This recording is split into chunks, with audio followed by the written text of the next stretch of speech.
Are you on a forklift? Yeah, yeah. You are a son of a bitch. Un saluto a tutti. Hey, Juventini, welcome back to the All Juve Cast channel, where, of course, it's all Juve all the time. It is the day after the 90. It is another Victory Monday. All right, I got Anthony with me right here. We're going to cover Juventus 4-2 victory over Sampdoria, and we're going to tackle the latest in news. I am sure you're all well aware right now where we stand, and that is that Bonucci is injured. He is out. He's going to be going through rehabilitation starting immediately. Paul Pogba, potentially another 3 weeks. So those are the big ticket items on news. And then we have the potential of Max Allegri trying to get Mr. Horsepower here that Jeremiah's talking about to stay. Can he get Il Cavallo Pazzo to stay? We're going to tackle all that, of course. He only has 9 goals. Yeah, I hate to be the bearer of bad news here, Jeremiah, but he's at 9. I thought he was at 10. He's at 9.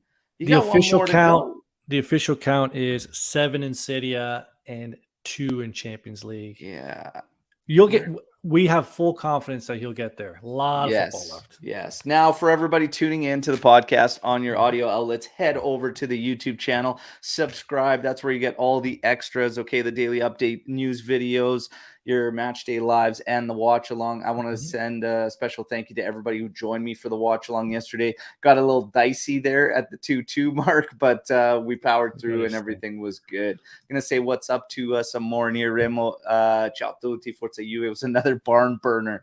We got it done. Apex, Il Cavallo Pazzo, Forza Juve. Let's fucking go, AJC Army. I like it. Bob Yogasal, as always, Forza Juve. Love it. And Dusan must start scoring. Oh yeah. We're going to talk about Dusan here. All right. And everything else that came out of this match. And like I said, we hit you with the news points. We will get to them, but we're not going to kick things off with the news. We're going to go through the match highlights, and then we'll talk about everything Juventus. And you guys will have your classic Storm the Barn session. Now, in terms of lineup, we saw some interesting calls there. So Perin going in goal, no issues there. Bremer, Bonucci, and Danilo. I was maybe a little surprised we saw 2 out of the 3 mainstays. I was expecting actually one more change back there. But in hindsight, thankfully it wasn't multiple. So Bremer, Bonucci, Danilo. We had De Sciglio, Fagioli, Barnechea, Rabiot, Kostic, Miretti, and Vlahovic. A lot of mixed reviews on that lineup going into this game, and we had a lot of fans that were I saw it on even the watch along and everything that were just basically saying that this is him totally looking towards the Europa League, and this is they were not happy with this lineup. I had no problems with it. Ant, what do you think? That's exactly what Max was doing. Yes, that's correct. Again, we'll get to the substitutions later, but again, before the match, a lot of questions about the lineup. But again, Max got it 100% right. Sampdoria stinks. They do. I don't watch a lot of other Serie A teams play. People were, in our group chat, the team was mentioning, Sampdoria stats and what they expect today. I didn't realize they were that bad. They're bad. That's a bad football club. Looking at the lineup afterwards in hindsight, perfect. Get the young guys out there. But he kept, like you said, 2 of them 3 mainstays at the back. You want to keep consistency at the back and sort of tinker wherever else with lineups. But I had no problems with it before, during, or after the game. Yeah, I had absolutely no issues. And Max, perhaps I was getting this feeling with Barnechea that the first call was pretty much a slap in the face to Paredes and a wake-up call. But now I'm legitimately thinking he's just done with him. He's number 2, and he's number 2 in the rotation. He's just done, period. Paredes. So if you can't get in against Sampdoria, like literal bottom feeders, like it's just not going to happen. I don't see it anymore. So is what it is. So yeah, we didn't have too many issues there as far as lineup goes. We're going to get into the highlights, recap what went down in this game, and then get to all the goods after. All right. So Man, 6 minutes in, and Bonucci, to Alex P's comment, he is just done and dusted, whatnot. I feel the same way, but like just caught sleeping, absolutely Mhm. sleeping. So obviously, with him back there, he plays in the heart of the back three, which I don't like. And Bremer is moved to the side. Danilo was over on the left side, the side that he does not prefer. And Bonucci just caught sleeping. Giabadini gets in behind there. Thank God he made a mess of it. Okay. Uh, Awful. but that is just shocking. It's shocking to get caught on that play the way it happened and went down. He But might have been offside. I Maybe. thought he was going to be, but yeah, I don't know. No calls and everything. Looking at it, it was pretty tight. It was pretty tight. High line though. Benucci was playing a high line. He left a lot of green space behind him. Recover. So he's really like after that moment, he dropped back and he Yep. still was barely getting in on a couple of these plays when they were trying to counter us because that's all Sampdoria really had. Mhm. But credit to them, they were playing to it because they knew that that's all they were going to be able to try and get. The 10th minute, and we get a corner kick, and Gleison Bremer gets up. It's funny. We were literally just talking about how this guy could have way more goals because of how Yep. much of an aerial threat he is. And here he is doing perfect on this one. Textbook. Off the ground, bounce it down, and get No it in. chance. Gets it home. 1-0 lead for Juventus. Beautiful, beautiful stuff. 25th minute. A corner gets cleared. Hey, Juve keeping it simple. The young guy, Miretti, right back into the mixer, baby. Right back in there. All you gotta do is put the pill in the square, and good things will happen. Now, normally that finds a defender, but perfect pass. Sampdoria stink. Rabiot obviously wide open, but a, another great finish. Like you can't. There's nothing you can take away from Rab. Lou will take something away from Rabiot on that finish. But I was that gonna say was Lou will probably call this one a draw. that's 2-2. correct. That's correct. He will. But great finish again. Miretti was given all day to switch that ball. I Yeah. guess they weren't. Sampdoria wasn't concerned about Juventus' aerial threat when we've already scored one. But hey, thank you. Yeah, there you go. There you go. So we've got 25th minute. Talked about that back post call ball from Miretti, an absolute beautiful dime there. And there you go. Sitting pretty. 2-0 up. Let's go. 30th minute. That's one. Sampdoria running at our defense, ball out on the right side, trying to hammer this one back into the mixer. It actually deflects off Danilo, but it falls Right there. perfectly into the path of Augello, who ends up putting it home. No chance, Perin, on this one. Cutting across Tech would have had goal. it. Like Tech would have had nothing on this one. So the marking it bothers me on this one. So Bonucci's sitting deep. He's sitting Mhm. deep, watching across the six. DeScilio is standing to the outside. He makes zero communication to Bonucci of somebody coming in or whatnot. Like there's nothing there. DeScilio ends up having somebody back post or whatnot, but the problem is he makes zero communication to anybody, and Augello just runs in free. And Augello is his first man Gotta because check when his Augello shoulders. cuts in, there's another player that ends up being behind him for back post, but it was very, very bad. But again, deflection off Danilo as he tries to block it, regardless, 2-1. Mhm. God damn it, like a minute and a half later, Sampdoria I was coming. working the main. I was working the main. I didn't even have time to finish the first tweet, and then people were already commenting. Once I sent it, they were commenting 2-2 under my 2-1 tweet. I'm like, well, give me a second here. 70 seconds. It was unbelievable, man. I could not believe this. So a minute and a half, probably a little bit Mhm. less than that. Sampdoria right back at us, and another pass across the area. This one drove me nuts because we had so many bodies, and Brain shut nobody off. communicated. Nobody picked up Mm-mm. Jursic. He ends up putting this one in 2-2 again. Another one, no chance for Perin, and Tech would have had it. there you go. We're level out of nowhere. And this was just shocking. Were you worried Absolutely though? shocking. At that point, were you worried at all? I was pissed more There than you I go. was like necessarily worried, but as the like a little bit concerned in the fact that this should be a game where you take them and put them to the sword, especially after going up 2-0, and get these guys rested. And you could probably lay off pulling in certain players because it's Sampdoria, and then you're going to go play Europa League in the middle of the week. Now, regardless, it's 2-2. We move on. 43rd minute, Vlahovic wants a penalty on this as the keeper comes out. The ball's up in the air. He goes low, this keeper. Didn't really quite make sense. Dusan runs right through his back looking for the call. So we had to bring in L'Arbitro Nick on this one. So, and we actually had another referee that was joining us live yesterday, and he said, I am also a ref, and for me, that is a PK. Now, this is where it gets very, very interesting.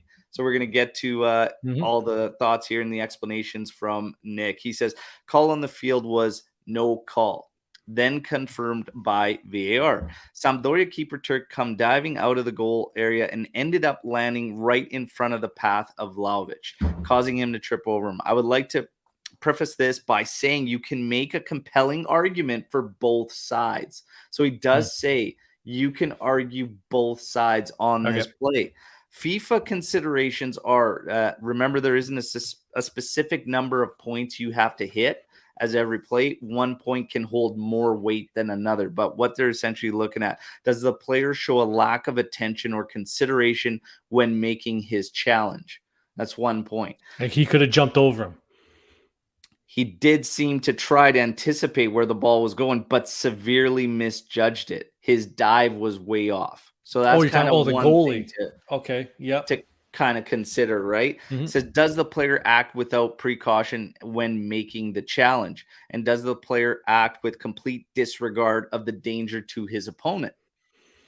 See, this is a tricky one when you're talking about goalkeepers, because usually they don't.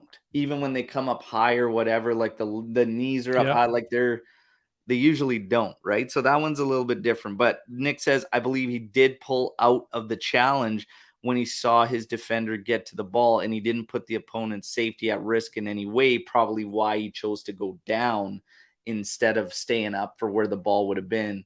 I don't know. It's, again, anybody can interpret that in their way, right? And does the player have a chance of playing the ball in a fair manner? That would be Vlahovic.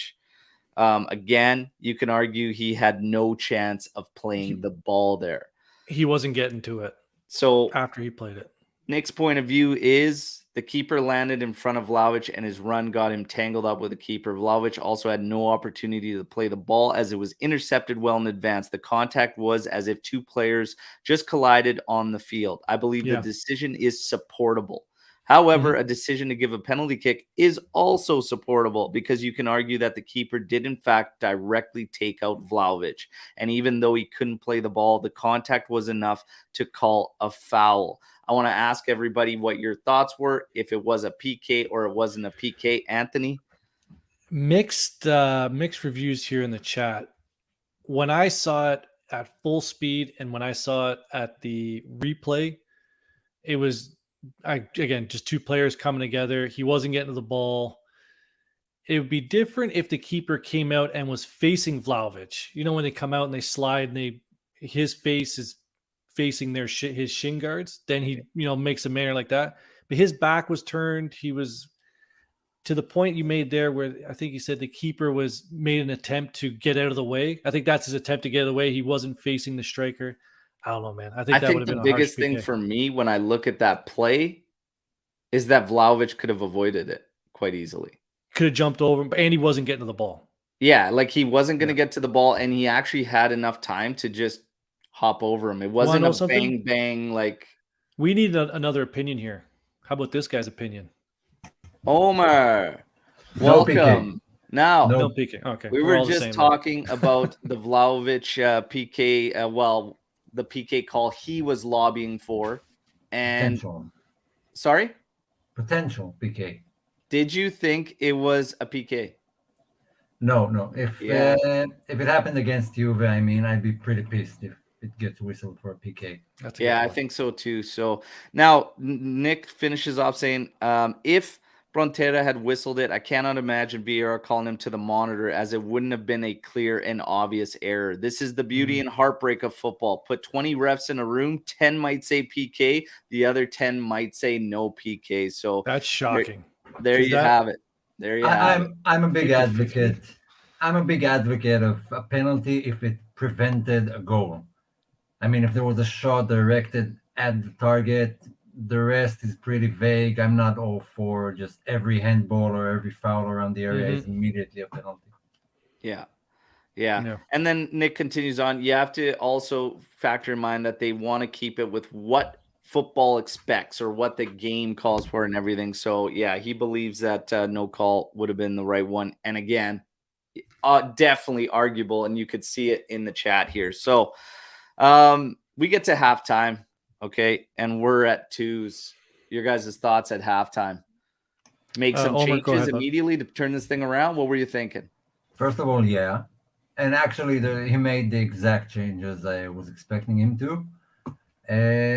But my thoughts were just only Juve can, be completely dominant and then completely shut off. And like Anthony said earlier, I did feel a bit scared. I mean, I did feel a bit vulnerable suddenly. And if they get one goal, we know how that team reacts. I wasn't scared at all. I knew we were going to win that game. I put in the group chat at 2-2. I said, we're going to win this game 5-2. Sorry, Luca. I know it was 4-2, but I still think I was yeah, right. there was no midfield for both teams in the first half. I mean, every attack was just cruising through the middle all the way to the goal, and I really wanted someone like Lucatelli to come in and take control over that midfield, and it's exactly what happened. Yeah. So do you think he got the lineup right with all the youngsters in there then? Yeah, to a certain point, yeah. I mean, we were leading. It's hard to really diagnose what happened that led to 2 goals in, 40 seconds? How long? Lineup wasn't a problem. 70. Like, other than, I will say, Bonucci is dusted, everybody. He's dusted. Yeah. He not only can he not keep up the pace, but he can't organize to save his life at the back there. It looked like we brought someone back from retirement, the way he was walking around and barely sprinting, his positioning, he turns so, I mean, this just out is of it. Sampdoria. This is a team that has scored going into this game 11 goals in all their matches. The worst in the top 5 league, and he looked brutal. Yeah, it looked like a 45-year-old CB who was already retired. Looks like this guy then. But at halftime, let's get to, I guess we can get to the changes. So it was Locatelli for Enzo and then Quadrado for Bonucci. I had a question for you. I sent it to you. You probably didn't see it in the comments during your live watch along. I did see it. Did we go to 4 at the back there? I still think it was 3. Well, the thing is that it can act as both. I mean, it's a little bit, it's a little combination of both there. When you got De Chilio that ended up sliding over to the left side and whatnot, and it was like, is this a back 3 with De Chilio there? Yes, it could also be considered back 4 if you consider Quadrado on the right side, right? Yeah. So, I think it's a little bit of combination. I think what actually worked best for Juventus in this game is the fact that we didn't, like, Miretti did good because I believe Fagioli pushed so often and got up there was also an option there. And they actually both had very strong showings. And more often than not, when Miretti's up there and whatnot, it's usually him trying to support Duchamp and whatnot. But Fagioli was very, very active and very much involved up in the attacking third. And it just kind of helped everything. It was a big difference. So they almost were able to keep Rabiot, and even Rabiot made his runs and got involved up high. But Enzo and Rabiot ended up just cleaning up in the midfield. They had a good game. Both Barnechea had a great showing for him. So much. What a big difference from the first match in the derby to this one, because he looked comfortable right out of the gate. In the derby, we had to wait for that. Started off rocky, and that was normal with the nerves and everything. But then he got into it. This one, from the start, Barnechea was switched on, and he was doing very, very well. Very, very well. But You guys highlighted the halftime changes there. Locatelli in for Enzo Cuadrado, in for Bonucci. And Bonucci had to come out of that game. Absolutely had to come out of that game. And to nobody's surprise, the thing it got much more solid, okay, and shored up at the back for sure. I don't think Sampdoria really had anything in the second half. They had chances, barely anything, and again, just trying to get one-off opportunities and stuff. So we're going to get to second half highlights, talking points. We will get into stats and everything in the game and whatnot, but let's get to it here. So 58th minute, this was absolutely brutal. The yellow card that Fagioli got, like that is a clean challenge tackle, like perfectly done. That wasn't even brutal. That was just wrong. It was nothing at all. So Nick comes in here with this one, and he just says, L'arbitro Nick here. Frontera judged Fagioli's contact to be a foul. The yellow card is for stopping a promising attack, or SPA as they consider the term. In that position, if it is a foul, no matter how light, it is a caution for stopping the attack. I believe the bigger issue here is that the call shouldn't have been a foul at all. Fagioli did not trip the opponent, he did not push the opponent, and he did not hold. Here, he made side-to-side contact while challenging for the ball. The ball was within playing distance, so leaning into the opposition to establish position and ultimately win the ball. This caution was absolutely not supportable, as we all saw. That was brutal. This ref in the second half was all over the place. Yeah, he wasn't consistent at all. Even Gatti came in later on, just a foreshadow. He came in later on, gave somebody a forearm shiver right in front of the linesman. Yeah. Not even a call. And Luca and I were saying, I think we put it out on the main at the same time. We're like, that's a yellow card and a foul. Yeah, and he was, even Stankovic was like smirking and going like, no, that's not a foul. Yeah, I mean, when he saw that yellow, he goes, no, never a yellow. Especially for Stankovic, if you followed his career at all. Now, 63rd minute, Adrian Rabiot, the crazy horse. So, ball from Fagioli. I thought it was going to be a handball. But he slots it. He gets it home very, very nicely and buries. So, nice finish there. It looked like Fagioli was actually trying to hit Miretti, who was beyond Rabiot. And then Rabiot ends up settling it and hitting it on the one time there, and he finds a goal. Everybody immediately, and myself on the watch along, we're waiting for the replays to see what handball goes down. Now, I will say from the angles I saw, it appeared to be a handball. However, it's very tough to tell because there is an angle where you can see it slide down, and if you were to turn from that moment, it would look like it hit him in the bicep, which is considered a handball because it's basically like your shoulder rotation point is where it ends. Anything below here and down is where you start to look at those handballs. Now, on this one, I couldn't see a good angle of looking at it that showed it hitting chest down and sliding down, right? So it's a tough one. What did Nick say? So Nick says Rabiot controlled the ball with his chest and then shot ball in the net. Here, Rabiot's arm can certainly be considered in a natural position. However, when a goal is imminently scored after the ball touches an arm or hand, the goal must be disallowed. It is an offense if a player scores an opponent's goal immediately after the ball has touched their hand, arm, even if accidental. He believes VAR interpreted this as not having touched his arm. There is an exact picture in the IFAB laws of the game, again, which mark what is handball, what isn't, and he believes that they consider the contact to be not punishable due to where it hit him. This was a supportable call, but this is very borderline in Nick's opinion. We have another 50-50 call here, and that can also be another reason why VAR did not tell Frontera to go look at it.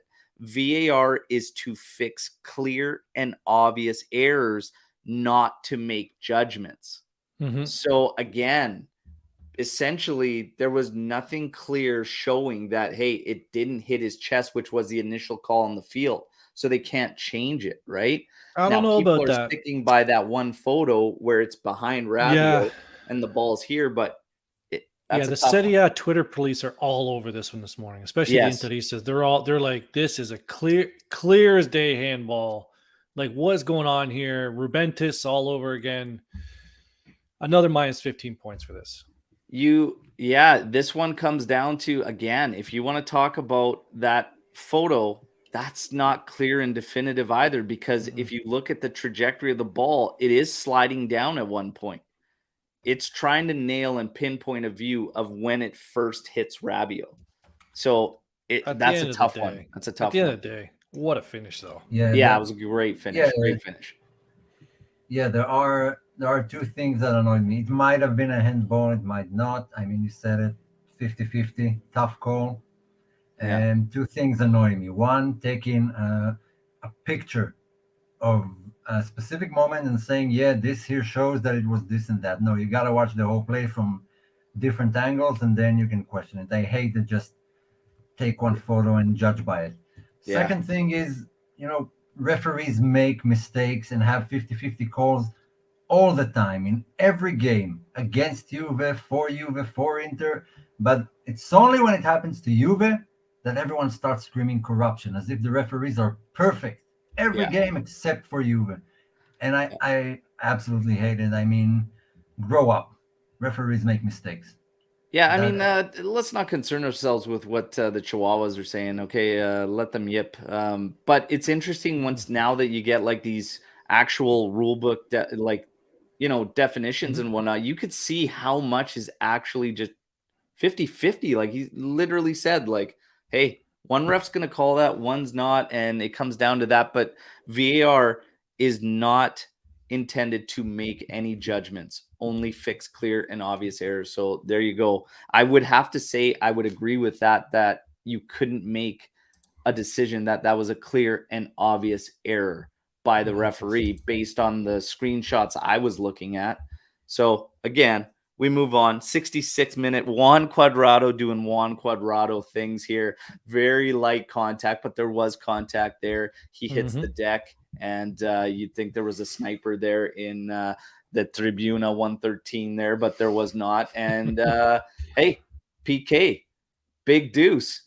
Let's get the confidence going. Let's fire away here.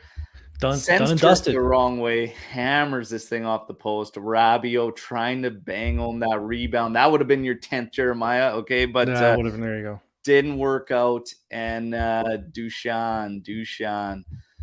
When things are going bad, man, they can go very, very bad. But we are definitely going to talk in full about Dushan as we're getting close to wrapping up the game here. So we'll stick to this right now so we can drop. But just staying on the penalty, I think at that moment, you have to be a soulless human being to be mad at him. Because I think a lot of people in that moment were like, God, we feel bad for him. Like, we really needed him to score that goal. 1 centimeter.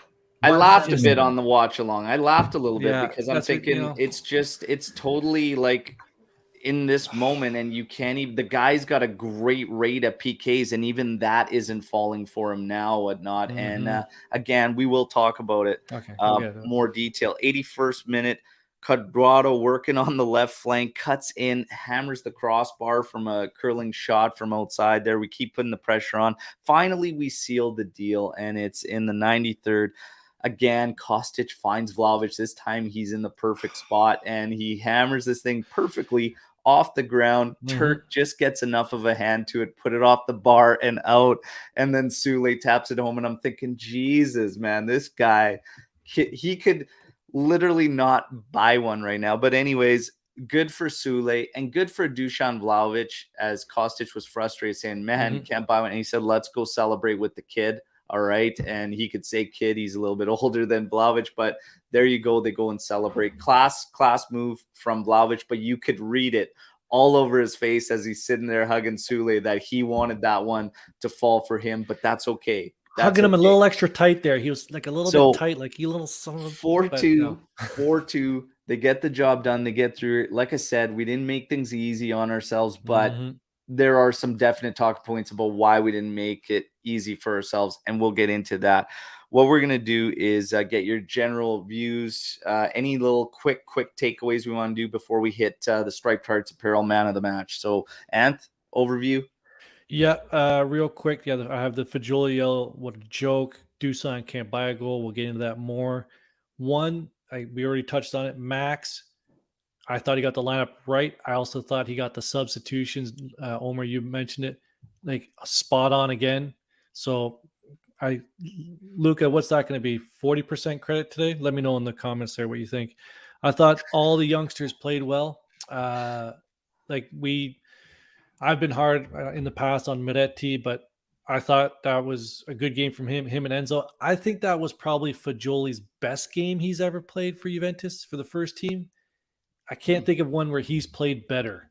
Like he was controlling the ball, like taking on three guys. Okay, Sampdoria stinks, but probably for me that was his best game. And I know we'll get into the man of the match, but those were the things I just wanted to highlight. Just Max got it right, subs were right, youngsters played well.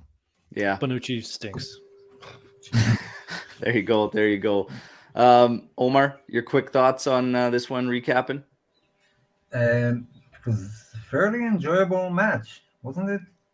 Like I enjoyed watching it. I think it's like the third game in a row, maybe fourth, that Juve have the right attitude throughout the game. It's not that cagey stuff we used to see from the beginning of the season up until at least January. Something has changed. They're going for it. They're trying to get more and more goals. They're not sitting back. I mean, there is a mentality shift in the team. Is what I feel from the past 3-4 games.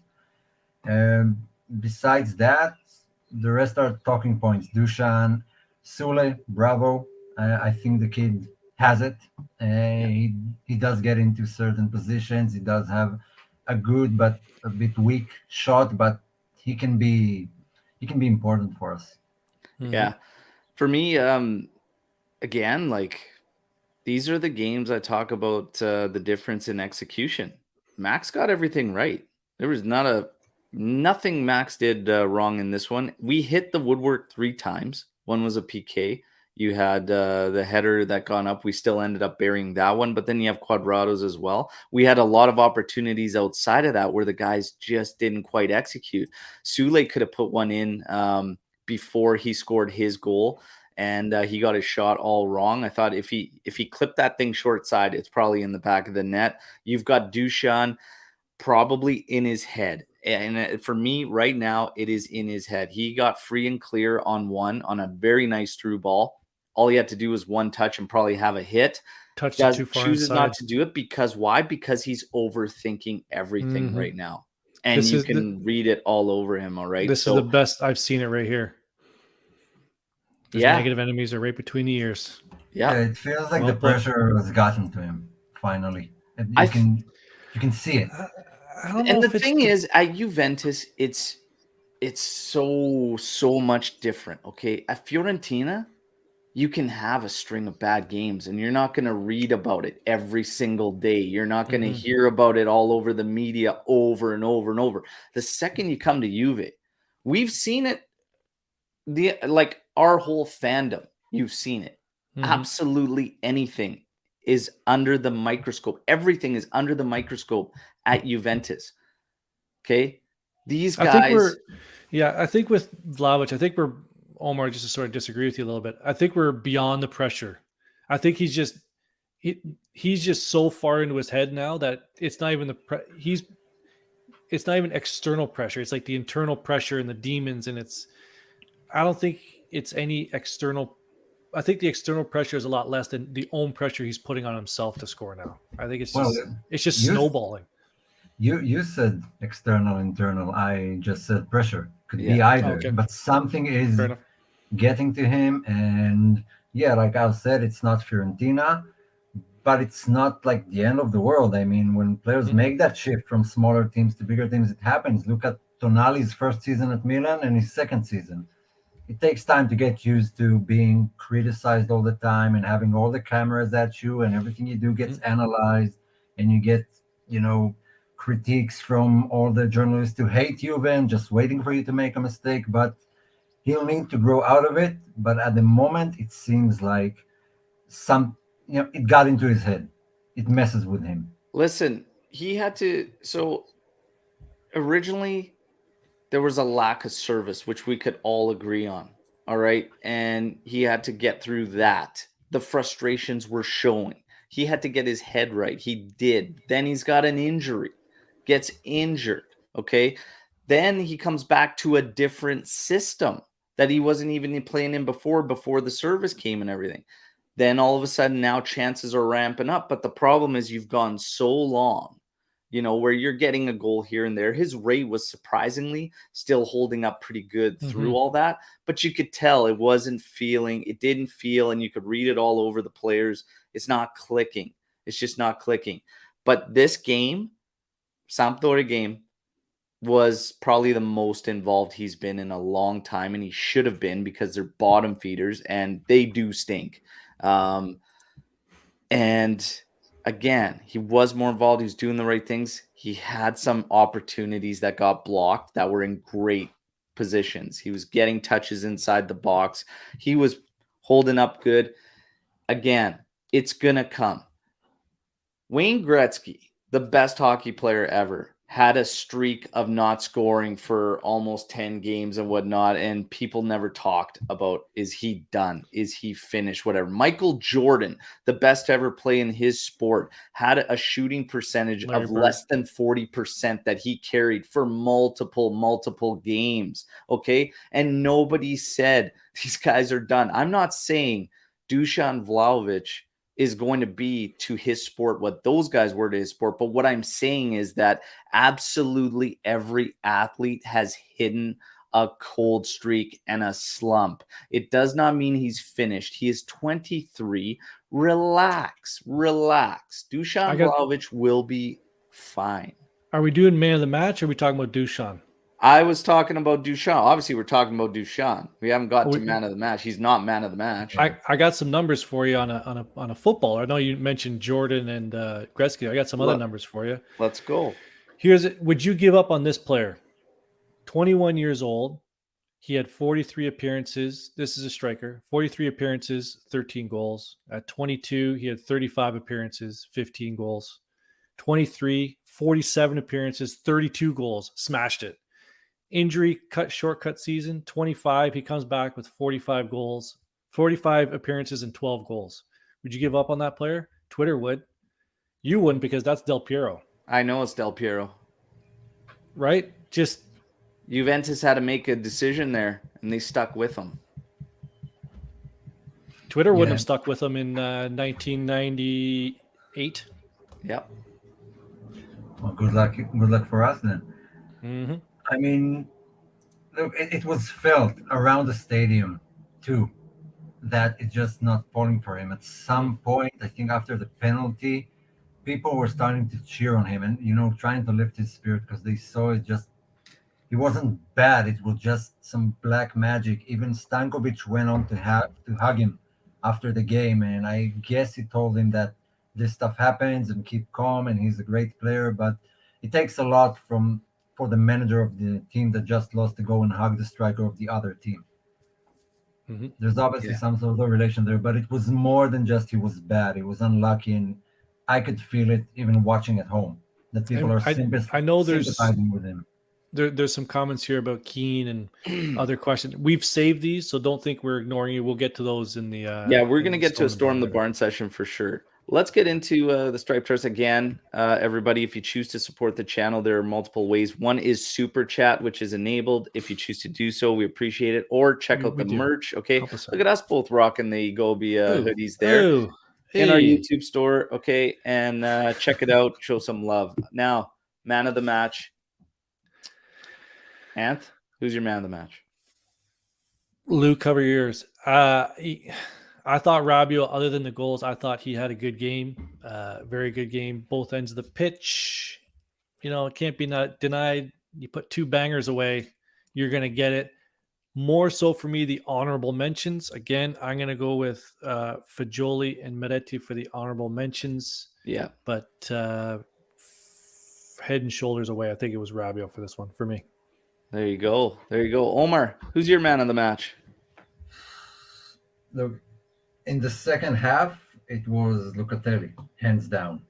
But I can't pick only the second half. So overall in the could. game, it's Rabiot. I mean, come on. It was Rabiot yesterday. He was everywhere, scored 2 goals as a midfielder. Honorable mentions, I'd give it to Fagioli and Kostic, maybe even Bremer. Although when conceding 2 goals that easily, it's hard to give credit to the defense. But he did get a goal. Since 2018-19, only Van Dijk. Van Dijk is the only center back who scored more than Bremer. So Yeah. here's a stat for you. Yeah. Man of the match. Yeah. This one's for Sweet Lou on our team. Adrian Rabiot. All right. So that's the man of the match. But yeah, honorable mentions, Fagioli for sure, Miretti, Kostic even. This guy continues to just, like, he doesn't need a break. It's crazy. It's absolutely crazy. He just does not need a break. Just keeps going and going and going. But Kostic for me, honorable mention with Fagioli and Miretti, and I think Bremer as well. You could tell the difference when Bonucci was in there to when Bonucci moved out. And it was night and day. So now we're going to get into some of these off topics and whatnot. And of course, Bonucci is one of them. We've been saying it throughout this show. You can't even trust him against a team like Sampdoria. Is Rugani ahead of him on the pecking order right now, Omer? We haven't been saying it only throughout this podcast. I mean, we've been saying it throughout the season. Yeah. Multiple times, even back in November and October. You could clearly see it, and it hasn't improved. Granted, eventually he had some sort of injury. I thought that Max just had enough of him. He just saw that it doesn't work. But what can we say? Yeah, Rugani should be ahead of him. I mean, he still has room to evolve a bit and get a little better. Bonucci is obviously done. Obviously, I mean, when you watch the match, the guy is obviously done. When you watch the season, okay, I won't pick on a particular match, but does he have any performance that's worth noting this season? Any at all? No. A goal versus Paris Saint-Germain, yeah, okay. Besides that, I mean, if that's not a sign to move on, I don't know what is. Yeah. Yeah. He has another year on his contract. Yeah. Bonucci? Yeah. But Rugani, yeah. And I mean, it's clear. And if you're looking at the live chat right now, yeah, it's Rugani is ahead of him now. So Bonucci, and again, now he's injured. And that's another part of the issue too, is that he also cannot stay fit. Then you have the Paul Pogba scenario now with potentially another 3 weeks in the muscle tear. So the rumors will get crazy, everybody, in terms of Paul Pogba and Juventus finding some type of solution for both in the summer. Listen, they're going to need, Paul's got all the leverage right now in this scenario, everybody. So if you're banking on something, I'm not, because nobody's going to come buy him. Okay, so nobody's coming in to buy Paul Pogba. Number two, he's got all the leverage in terms of the signed contract, the agreement, and everything. It's going to take a hell of a severance package to see Paul out. So yeah, I wouldn't be surprised. I wouldn't be surprised if there's some hidden clause in the contract that we don't know about in case of injuries, but it doesn't sound like Cherubini and Riva Bene to do something like that. Here's the thing. If that was a possibility, do you not think we would have hit that before with a guy like Aaron Ramsey? You can't. No, I'm saying it's specific to Pogba's contract. Yeah, but what I'm saying is, again, using historic, if they didn't do it with a guy like Aaron Ramsey, you think they're going to do it with a guy like Paul Pogba? I doubt. But that was Paratici, and that guy is just the worst one I've ever seen as a general director. But it's off topic. Pogba, I mean, you got to get used to the fact that that's it. That's the season for him. Even if he gets back in 1 month, it's already mid-April. Yeah. Until he gets into the rhythm, and it's the end of the season. Not to say he's not going to get injured again. Get used to it, and I posted something today, and it made me feel better about it. Like every mercado, you have bingos and you have guys who are just not, and you drop the ball with them. You sign Lichtsteiner and Vidal and Pirlo, and you also sign Lucio. Okay. Yeah. The question is, how are the percentages going? Like, did you got more bingos or not? So we did sign Bremer, we did sign Kostic, Di Maria, Fagioli is a new face, and Milik. Mhm. Paredes and Pogba are not bingos. These were terrible deals, but still, that's not even above 30% of our summer transfer market. So I'm Mhm. fine with it. Okay, you're not going to get 100% players banging on all cylinders all season. It happens. The This other time, thing too, the only thing is the salaries. That's the main issue. the That it other did thing cost us a too lot is of the money. fact that like even if a player is injury prone, I would never expect it to be to this level. Like this Yeah, is that crazy. Aaron Ramsey was probably the worst I've seen, and he's got a better record than Pogba for appearances and showing up and whatnot. What ended up happening with Ramsey is there was a complete breakdown between club and player because he was dissatisfied with how he was being played and used out there on the pitch. Otherwise, even he was playing more than Paul Pogba. If anybody says they would expect it to this degree, I challenge that because this is mind blowing. This is mind blowing. Yeah, and you can see it on his face too Oh today. yeah, Just Yeah. after he went to J Medical and got out, he didn't have it in him to even take selfies with the fans. yeah. And you know what? To me, that's him. Like he's embarrassed by this, and rightfully so. He's Yeah, got to read about this. He's got to hear about this all the time. It's like it's beyond a joke at this point, and he can feel that now. And that's the first sign that it's actually getting into him now. That he's just like, you know what, this is and brutal. and above everything and putting everything aside, I do believe that he's a guy who likes football and likes to play football, and he misses it and he wants to be there. I mean, that video today showed me that he's frustrated, he's Yeah, angry, and he's ashamed, and he just wants to be there, and which is a good sign, but can't and guarantee anything. and that's a great point because the first thing I thought when I saw that was I was actually relieved because I would have been more upset if he was happy, smiling, and went over Yeah. there and was doing all that. Because some might say, well, look at this guy. The least you can do is go talk to these kids or whatnot. Well, no, he's pissed off and he should be. He should be because he should want to get in there, whatever. So he's feeling the frustration. Dude, injuries are the shits and whatnot, but this situation is out of control. It is out of control. And again, if people are hoping for things to clear up in the summer, Juve has no leg to stand on. Okay. They have no leg to stand on. Paul's got all the leverage. It's very But difficult. but I do agree with the people saying that Juve should look into getting rid of him. At the end of the day, with all the emotions and the love, this is a business. He costs a lot of money to the business, and it's something that they should be contemplating at the very least. They should be looking into alternatives and getting out, but I'm just Yeah, saying it it's won't be going to easy. be It's extremely difficult. nearly impossible. Maybe some MLS or I don't know, someone in Yeah. the Arab Emirates or anything, but not in Europe.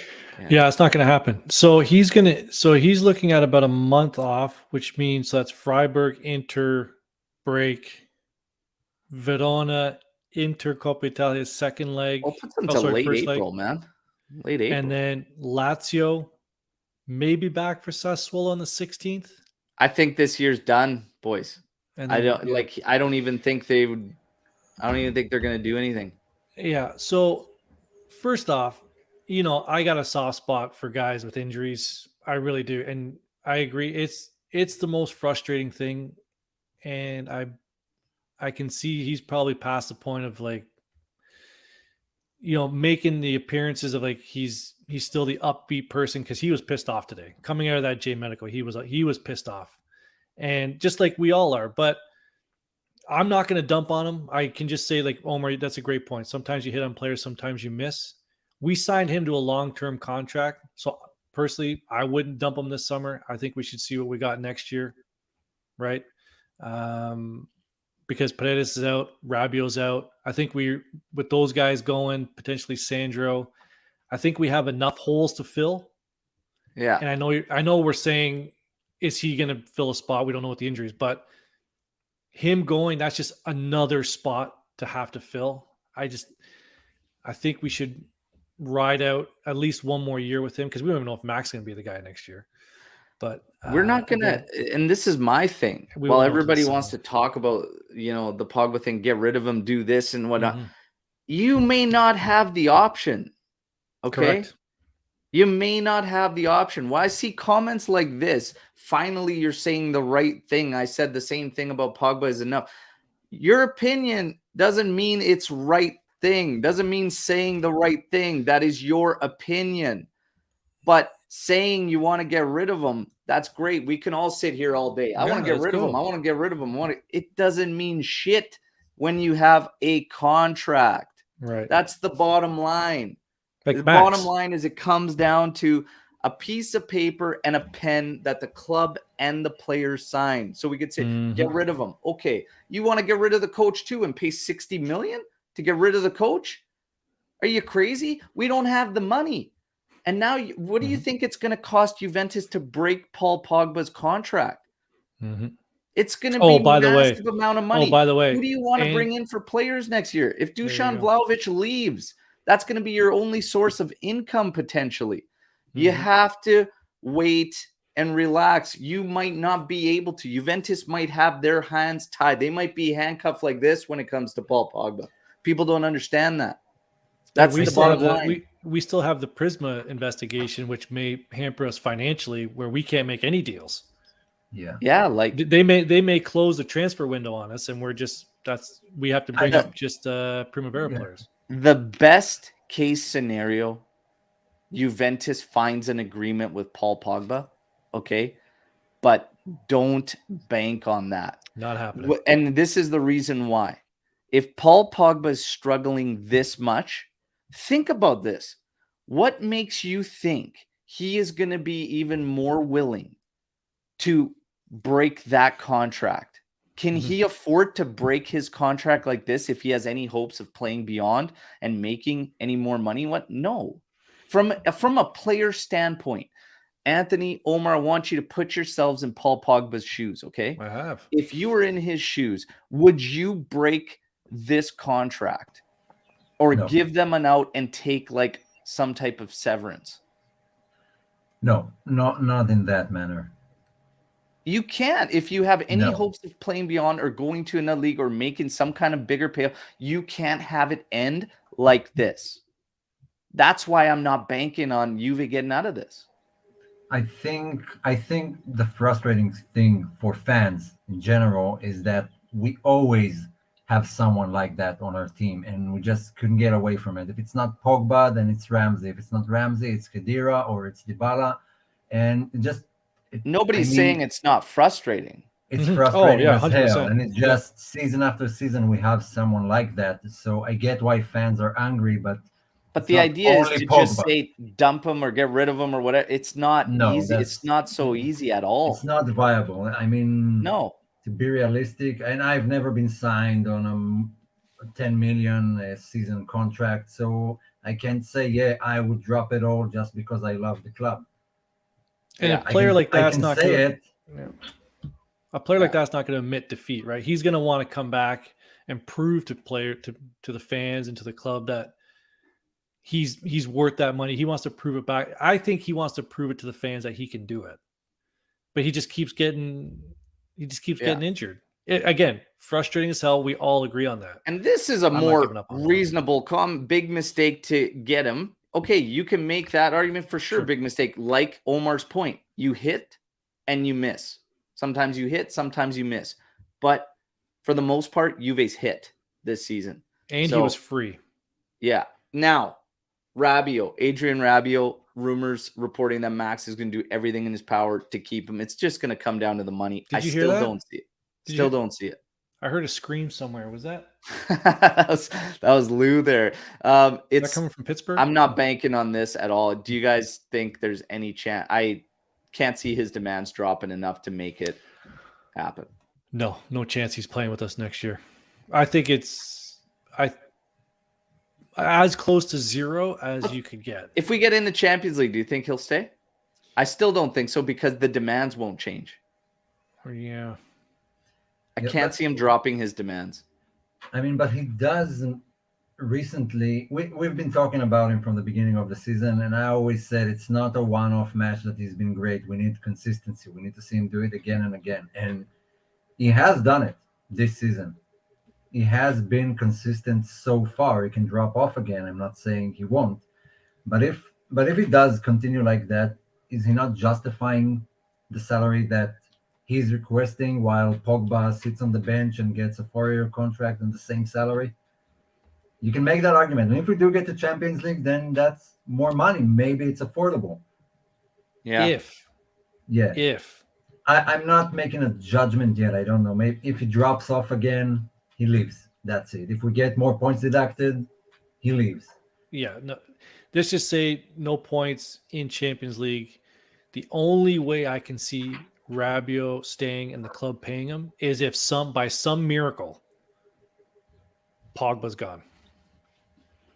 That's the only way I can see us the club justifying paying the money to him if they offload another big salary. But Yeah. I don't see it. I don't see them because they're being really good with their salaries now, right? They got Baracci out. To Omer's point, that guy was a nightmare, and I think they're really doing a good job now of getting their salaries and their contracts in line in a more sustainable manner. So Yeah, this Pogba thing though, Jesus Christ, it's always something with Juve. It's always something. Like Ant's point there, always something. It's always somebody. Whatever. He happens to be the one now. Again, we gotta see what happens. and as frustrating as it is for the fans, it's about 1,000 times more frustrating for the player. Oh, yeah. Yeah. I don't know.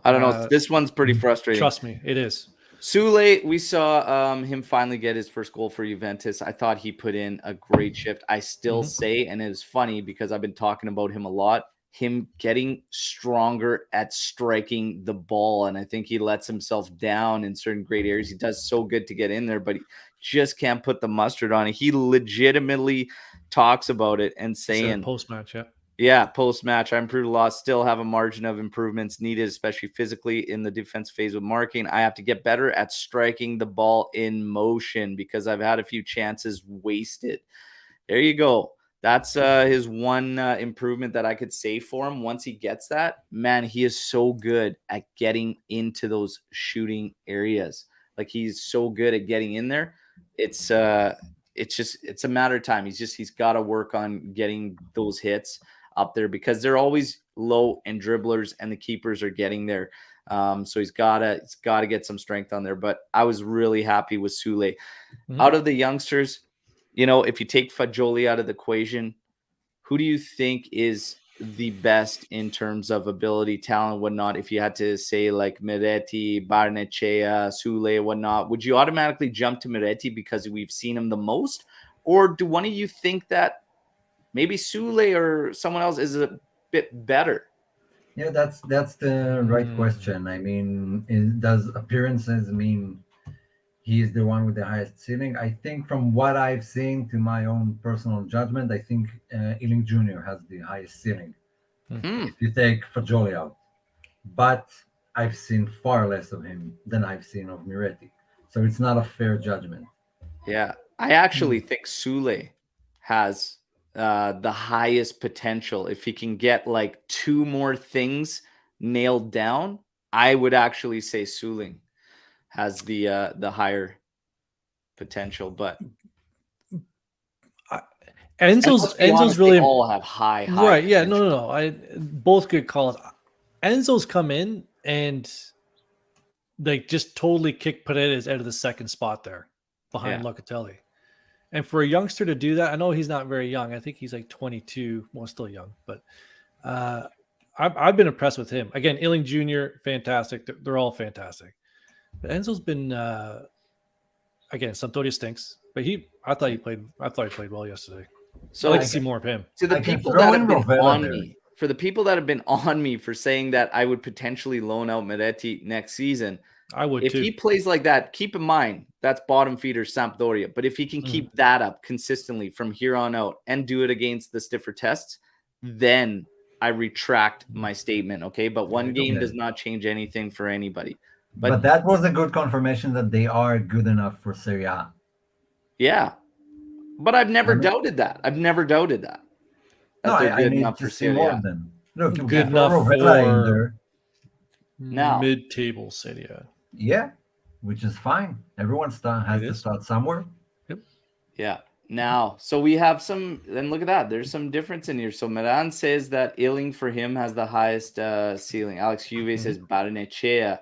You've got Fagioli Medetti. You've got Illing Jr., best potential from Jeremiah. Alex Juve Medetti can grow if we send him on loan. There you go. Again, it's a preference thing and just eye test on what people see. Storm the Barn. We're going to try and hammer some of these out as quick as possible. So Luca kicks things off with, how hyped are we to see Lewis spend his hard-earned cash on a jersey with his arch enemy on the back of it? I can't wait. I can't wait. Excited. Thought we were going to see it. I'm asking Jeremiah if it's cool if we can at least get a snapshot of him wearing it before we actually ship it to you, because that would be epic. Get a video recording of him pushing the purchase button, online, and then hopefully wearing it too. Jeremiah, we are going to maximize this. Oh yeah, as much as possible. Trust us. Yeah. Now, Tracy, and I personally don't like how Keane is the worst striker to ever wear the shirt and called every name in the book. But when it comes to Duchamp, we're so understanding and excusing. Well, here's the thing. That's a good point. It's a good point. But I haven't been harsh on Keane, so I don't really look at it that way, right? There's people that are harsh on everybody that turn on him in the game. But Keane, Duchamp, yeah, that's tough. I mean, are we okay? Have we been too soft and patient on Duchamp? Yeah, we might have. I mean, there is a personal element here of players you just like and players you don't. And I think for Keane, at least for me, it's the off the field antics. It's that being late to training with the Azzurri, and I don't know everything that happened with him. I can't remember now, but there were a lot of stuff that going on behind the scenes that make me kind of, turn to him and say, because Dusan is working his ass off. He is trying. He wants to be there, but it's just not falling for him. And he has his faults, I'm sure. And I didn't, sell Keane and that's it. The guy is shit. But I do agree with him. I mean, there is a sort of bias towards who you like more and who you like less. If I think about it, the difference is what we've seen out of Duchamp and what we know he can do and the ceiling that's there in comparison to Keane. And I think that's the biggest difference. So it's people really being having wishful thinking and wanting him to hit, number one, not just his ceiling, but where he was before he got to us. He was in a better state. So it's like, why can't we at least just even have that? Right? So maybe that's why a little more forgiving, Anth. I don't think, and I'm fully on board with both those points. I don't think Keane he's stepped it up since last season. Last season wasn't very good. But I think we are a little bit hard on him. But to your point out, we know where Vlahovic could be. Yeah. And I think we expect him to be there. We haven't seen Keane get to those levels anywhere close to that. So, but I think there is a point there. I think we need to be a little bit softer on Keane, but geez, come on, Dusan. Yeah, Duke's got to shit those demons, man. Yeah, if Fagioli was as bad as Paredes, would we be so hard on him? The same way we're on Paredes? That's the question. If he was as bad as Paredes, yeah, I would be, because that's bad. Oh yeah, that's bad. Okay. Oh yeah. I mean, hell, I think I like to think we keep it somewhat level-headed if we're talking about potentially loaning Medetti and whatnot, and people are fighting it like crazy. And it's like, hey, it's an option. It's a real possibility based on what we were seeing out of his performances overall, right? Does anybody want to see it? No, of course, everybody would want to see him stay with us and thrive. But if it ain't happening, that's a realistic option, right? Luca, in keeping with his Duchamp patience, why have people given up on Gatti? Should we not be giving all the younger guys chances? So people really stick to what is said about players and what's going on. And I believe, when Romeo Gresti comes on the show here and he says that Gatti isn't necessarily impressing. so to speak, in trainings and stuff like that. And I think it really sticks with people. And then all of a sudden they start to change and whatnot. But Gatti himself, we heard otherwise in terms of what we were going to see in the second half of the season, that he was going to get much more minutes and we were going to utilize him and whatnot. I will say this. All I can say on Gatti is I haven't seen nearly enough to give up on the guy. I haven't seen nearly enough. But in the same token, when he's out there, yeah, he looks very green. I'd probably expect him to be a little bit ahead of where he's at, but the guy needs minutes. But I would play him over Bonucci any day of the week and twice on Sunday right now. I would do that because Bonucci is it's done. It's done. So Gatti needs more reps, in my opinion. Guys, on Gatti? Yeah, maybe we just expect a bit too much from our youngsters when it comes, especially when it comes to center backs. It takes And time. I mean, Remember, we youngster are with praising Gatti is funny Rugani. too because, yeah. Yeah, but first season in Serie A, and for defenders, it's more like 28 is the age of, your peak, maybe, and not like 25, 24. The guy, he's trying. He is trying. It's a big leap for him from Serie B to Serie A and playing Champions League, suddenly playing against Mbappe and those guys. I mean, it's a whole nother level. Like you said, we haven't seen enough yet to make a final judgment. But Rugani was also pretty shit when he was 23. Bonucci didn't have a Gatti's fantastic 24. 24. He turned 24 this season, I believe. Yeah. I mean, Bonucci wasn't all that Okay. great at that age too. Took him a while. It's just like that with defenders. I give them more credit and more time to prove themselves because the young age is a big factor here. I don't mind putting the youngsters into the midfield. You can kind of swap them in and out. And I'm with Max on this one. The back line is where you want to keep the most consistency and the most experience. I know you have to put other guys in there, and I know Gatti needs a minute. I agree with that. But if I'm going to sacrifice youngsters in one spot this season, it's going to be at the back. I mean, we forgave to keep the consistency. We forgave De Ligt a lot in his first season. Yep. A lot. Yeah, the handballs. Yeah. At the start of the year, that was ridiculous. Yeah. So Swati coming in here. Will Chiesa and Di Maria be back against Freiburg on Thursday? Di Maria will be in on Thursday. Yes. Chiesa, we still have no word. So still no word on Federico Chiesa, but Di Maria, good to go for Thursday. All right. In terms of Bremer has posted on social media saying he is all good to go and that he has no issues, and he thanks everybody for the kind messages. To me, sounds all systems go for Bremer as well. So I'd be shocked not to see him on Thursday. I love how Max there, just but said, we're waiting on Chiesa. There was another one. Just there was another one about Bremer here. Another question. Did we get it? Yeah, there was another one here that asked the same thing and something more. Wait, I think I can. Well, I'm just going through Storm the Barn here because we got about another 4. We want to rapid fire here. Mm-hmm. Yeah, because it relates. I want to touch on that because that was a good question by Vincenzo G. Okay, what's the question, Omer? I wait. I'm looking for it. Go on. I'm looking for it. Okay, so Rabiot, what are the chances of him scoring a hat trick before the end of the season? 0. I don't think he'll get a hat trick.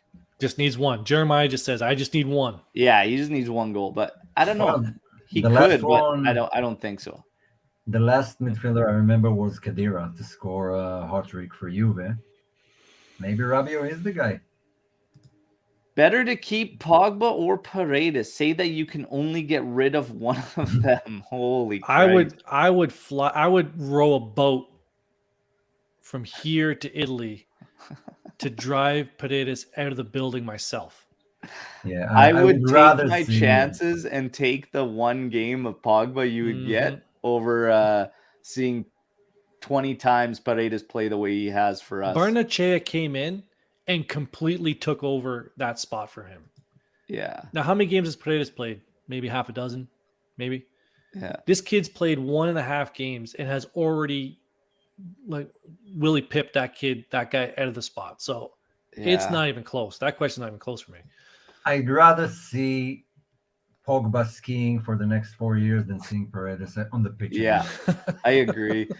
What's it? Is Illing getting the little game time, and should he be loaned out? So, yeah, for me, I'm shocked. I said like I think he should be getting more based on how much we're using Kostic and stuff like that. But Unbelievable. there was He's on somebody that drugs. was joining me on the live yesterday for the watch along, and he said that he has followed Kostic his entire career. He does not need a break. The guy is a machine. But I mean, It's even if unbelievable, he man. can do it, we should be getting Illing more minutes than what he's been getting, because I think, number one, when he is in there, he's warranted it.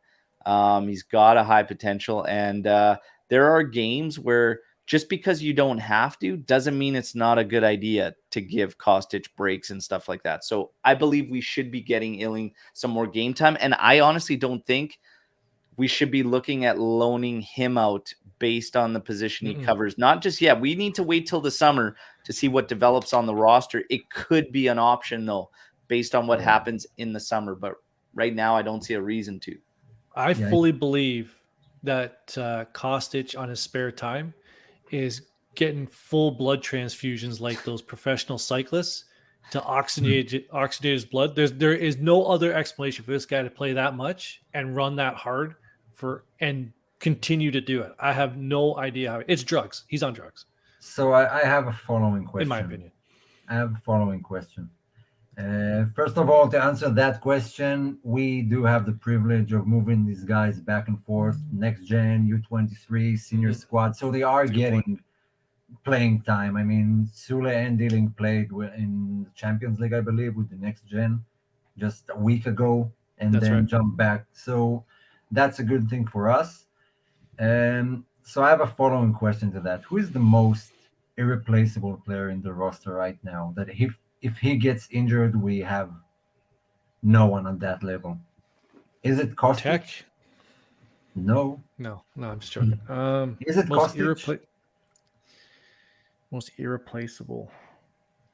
That an injury to him right now would be crucial, super crucial for you. Locatelli. It could be Locatelli. Kostic is a good call. Bremer's a good call. I'm just thinking of who would come in. I'd go with Locatelli. That game. So while Barnechea did such a good job, the game changed once Luca came on the pitch. Yeah. Like we really took over control and put the gears in. The only thing is, Luca or Kostic for me, it's one of those two. We have like 7 midfielders. That's the thing. We have seen Rabiot play even back there for just half an hour or something. Yeah. So I mean, if Kostic gets injured, that's throwing a lot in his face. I want to keep things moving here. Want to talk about a couple things. Sandro obviously being out there yesterday, and fans are actually starting to say that, obviously Sandro being out, do we make a switch to a back four? I don't actually see the need to do that. I think it just comes down to personnel.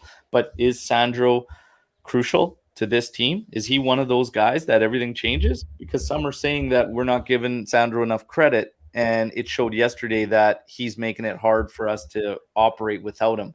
I said to the reverse. My theory on this one was no discredit to Sandro and what he's done this season. But for me, it's more Bonucci. Bonucci being in there that hurt us more than Sandro being out. Your guys' quick thoughts on that one before we move on. Yes and no. I mean, he does he does make it easier when we play a back three. But when we do try without him, I mean, both goals, we can't shift Bremer and Danilo all across the back line. They need to have some solidified position in the back three. And when Danilo moved to the left, we conceded. Both goals came from the same side. He does have issues there. He's far better on the right. Maybe Bremer can pull it off, but then you need someone centrally. But Sandro is important to the three-man back line right now because we have no left-footed CB whatsoever. That's right. So I agree with that. A tough question. Yeah. Right now, they perform well with four at the back. With Deschilio on the left, Quadrado on the right, Danilo and Bremer together in the center, we're good. They are good together. Just we've been my thing has always been this season, can we please find a farging consistent lineup? And the best consistent lineup we had is with Sandro, Danilo, and Bremer at the back. When you take one of those pieces out, you're going to lose a little bit. And So- just for this season, I think we are losing a little bit when he's not in there in terms of consistency. There needs to be solutions to keep Bonucci from starting. Don't be sorry to say that, because we No. can all see it. It's time. Real quick, will Rabiot be our MVP come end of season? I think he No. will, but close contest with Di Maria. Is he the front runner right now for you guys? He's been the most consistent from beginning to now. Yeah, and to our last question, he was actually chosen by quite a few in the live chat as if you take him out of the lineup, we suffer. Yeah. So Rabiot was being named by quite a few in the live chat. Is he the front runner for you for MVP right now, Omer? I think it's still Di Maria. I mean, the stuff Di Maria did literally saved us games. The goals he got, his assists, he's important, especially in big games. Rabiot is not always great at big games, but he's overall very consistent this season. Di Maria is a factor that changes games. Can Kostic be considered in the MVP running right now? Yeah, if he keeps those numbers up. I think so. Up and running, I think yeah. he could be a dark horse to maybe be our MVP come season's end. So it's going to be interesting to follow that one along. But those guys are definitely in the mix. This is one I want to talk about. So we got Mario Messi saying off topic. Does anyone know? So this, it drives me absolutely crazy, but there was actual signs in the stadium, calling for silence. Yep. Okay. And now it's led to be believed that there were ultra members and whatever that were pushing for this, that were getting everybody to purposely do this and be silent. This pisses me off. Okay. This team and these players, I feel for them because they've been playing away from home for so long. I understand what the ultras want and all this and whatnot, but that is not how you go about your business and getting in. Some will argue against me and say that, oh, you know what? They have to make these statements. They have to get that going. You know what?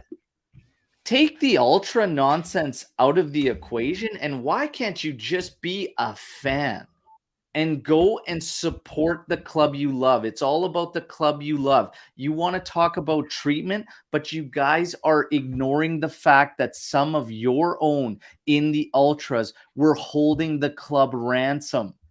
So you know what? Try to go about correcting things in a proper manner, not fire away at the guys who don't deserve it, which is the actual fucking players. Okay? So to call for silence pisses me off more than anything. And to the ultras, I feel for them and what happened, because the mass got punished for what the few did. But what they are doing is also wrong, and two wrongs don't make a right. It's pissing me off. That's how I feel. What do you guys think? Yeah, there's a lot more behind the scenes, and I know we've covered it, and some other channels have covered it. It's a bigger issue behind the scenes, but none of us want to see something like this. We're not over there, so we don't have all the details, like the minutia of all the conversations between the ultras and the club. Definitely this offseason, we hope here at the All Juve cast that over there they can have meetings or between the club and the ultras to sort this out. But yeah, when it was a church service yesterday. But there was a clear banner that said, how many times on the live feed did you hear the announcer being like, "Oh my God, it's a theater in here. Like it's just a theater in here. It's dead. It's dead. It's brutal. It pains me." But to do it on purpose, to try and get what they're trying to do, is just the worst. If anything, show and I know that they feel like if they show what they bring and what they can do, that they're giving it to them without getting what they want. Okay. And they want their cheaper discounts on tickets and whatnot. They want to be allowed all this, which I believe that to some degree they should have some of what they're asking for. But again, what they're doing just takes it out on the team. And ultimately, like for a lot of those ultras, it's about love of the club. It's about love of the club, but there was a lot of them that it had nothing to do with the club, and it had to do with utilizing it to make money, and they were holding the club ransom. So you know what? It's an ugly situation, but I can't help but feel that I'm absolutely pissed off with how they're going about trying to get what they want. It's a tough There issue. has to be a better way. Okay. Has to be a better way.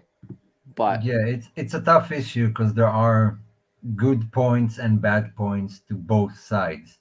yeah, I mean, it's not an easy situation to configure and work through it, and it needs to come from both sides. If both just stick their flag in the ground and say that's it, we're not moving 1 centimeter away, then nothing is going to change, and we're going to get the same thing.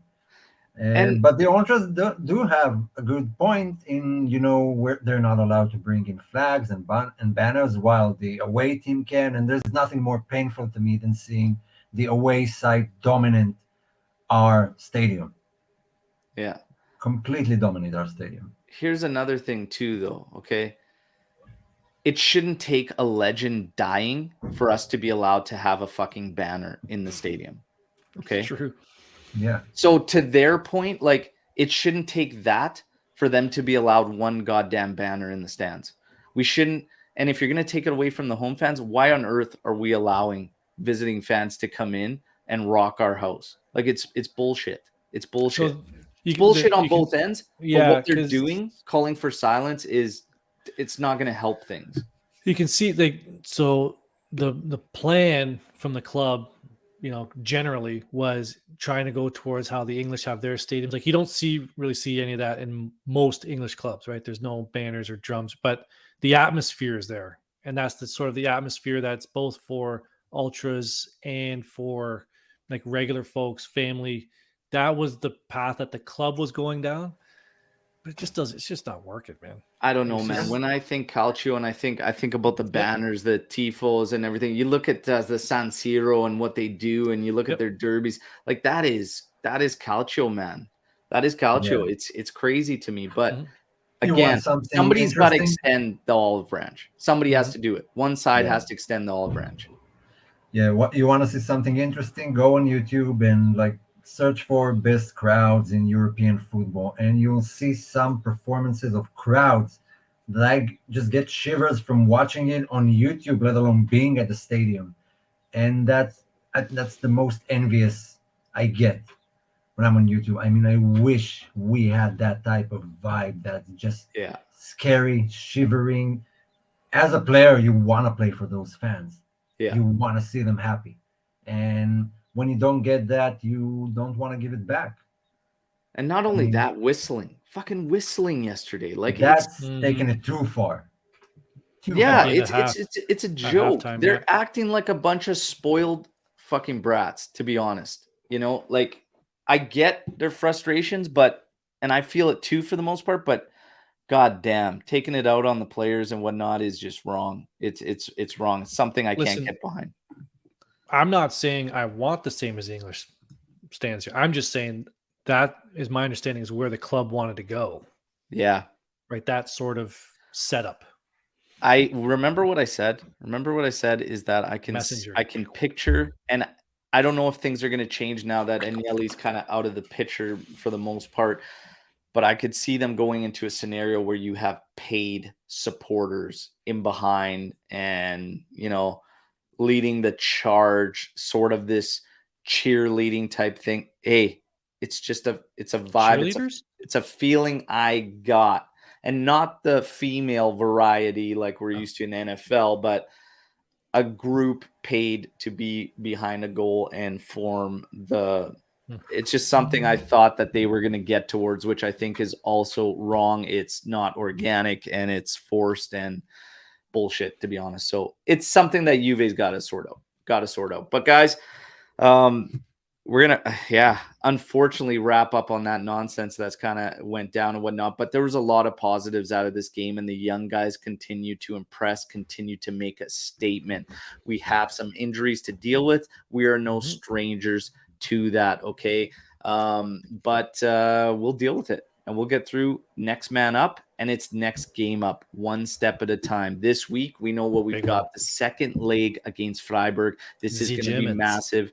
Bremer's going to be there. Di Maria is going to be there. We will wait to see the latest on Federico Chiesa. Fingers crossed he can get back in there. Real quick, guys, how do you think that game's going to go? Do you see us going through comfortably? Do you think we're going to grind it out?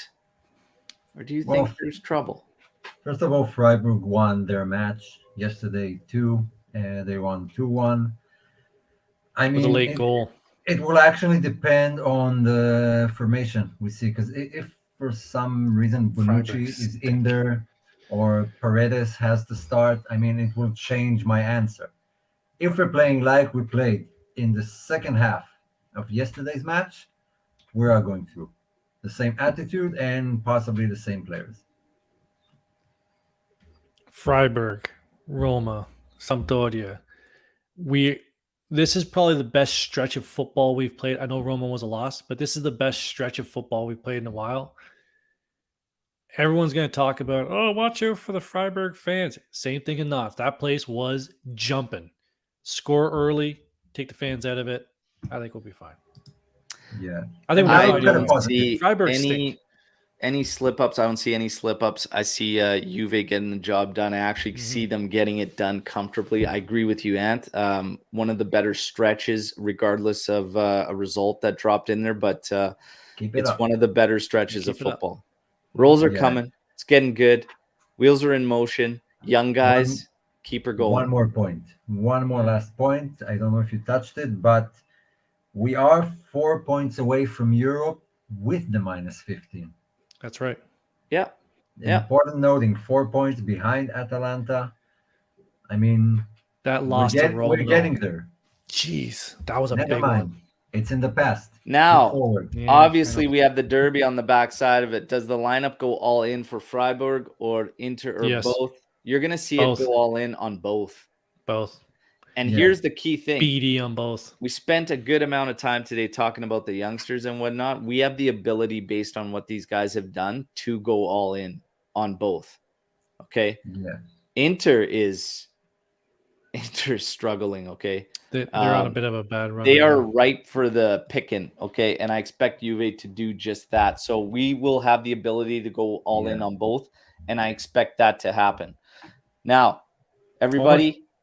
They are better at home, and they do have a Champions League match Wednesday, so sort of the same. I mean, it's an equal tie, I believe. Nah, fuck and them. we will win. Fuck them. We will Fuck win. Inter. What are we talking about? Fuck Inter. Get them off the screen. Get the job done on Freiburg. We're going to have the ability to go all in on both. Okay. Merda, we're coming. We just got some Germans to take care of first. Okay. So everybody, That's his great good show. leader. Anthony, Omer, an absolute pleasure as always. Mhm. Victory Monday. We covered Juve Sampdoria. You guys in live chat, amazing. Drop a like on the video. Okay. And then we are going to get going there. So again, we're all waiting for some statuses. Chiesa is going to be the one. All right. So we'll see if we can get him back. If not Freiburg, hey, hopefully for the Derby d'Italia. All right. So another big week for Juve. All right. And I'll be bringing you daily update videos, and then you know where to be for the match day live before the Freiburg game. Okay. We will see you then. As always, fino alla fine. Forza Juve.